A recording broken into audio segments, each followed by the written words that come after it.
Okay, let's look at a slightly more complex problem involving equilibrium.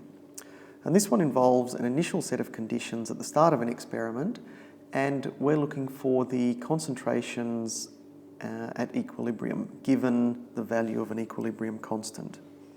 So in this particular question, we have a reaction between hydrogen and iodine to give us hydrogen iodide.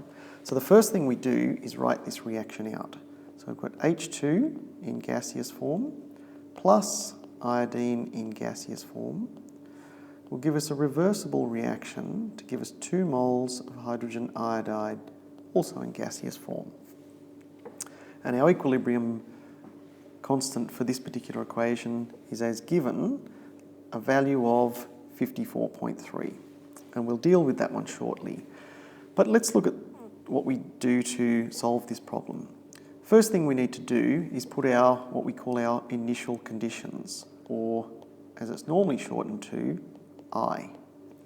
So initially, we're told that we have 0.5 moles of hydrogen, and that's, or 0.500 moles.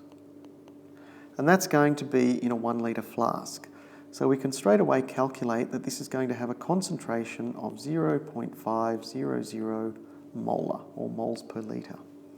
We're also told that our initial number of moles of iodine are also 0.500 moles, which will once again give us a concentration of 0.500 molar concentration.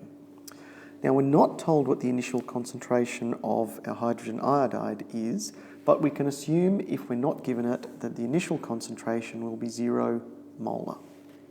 And this sets up before the reaction occurs. Now we know that as this goes to equilibrium that we must get some change in the system. And we call this our change. So given that we started with reactants, we know that we're going to lose some concentration of hydrogen. We'll also lose the same molar ratio of iodine as well. And because this is a 1:1 to 2 relationship, it means that as this goes to equilibrium, we'll actually get 2 lots of X. So for every lot of hydrogen and iodine used, we'll get 2 lots of hydrogen iodine gained on the right-hand side. And this means that at equilibrium, through this change,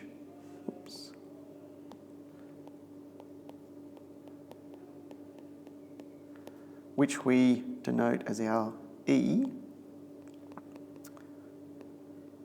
we will get 0.5 molar minus our change, so we'll get some loss. We'll also get the same loss of our iodine, and we'll get a net gain of plus 2x for our hydrogen iodide.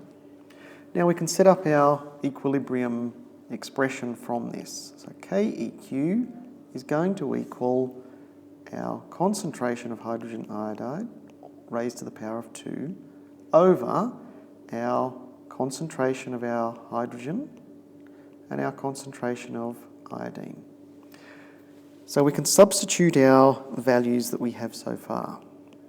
So we know that the value of our equilibrium expression is going to be 54.3, and this is going to equal plus 2x squared for our concentration of hydrogen iodide over our equilibrium concentration for each of our reactants.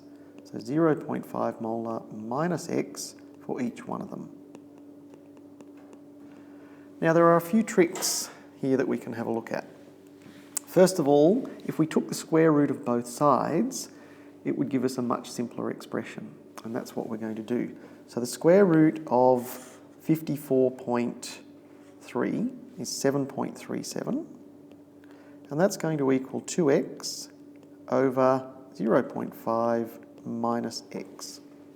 And if we do some manipulation, we find that we have an expression where we've got a total of now 9.37x.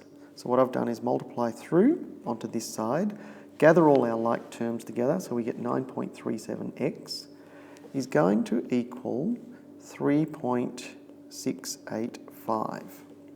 And this gives us a final value of x of 0.393. Now, unfortunately, that's not the end of the problem and our analysis. We're asked for the final concentrations of our reactants and our products. So we need to go back to our step here.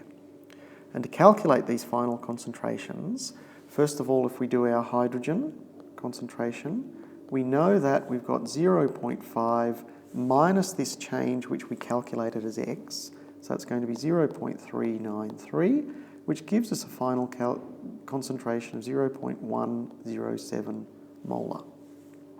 Likewise, our concentration of iodine will be 0.107 molar, and our concentration at equilibrium of our hydrogen iodide will be 2x, so it'll be 2 times 0.393, which gives us a final concentration of 0.786 molar.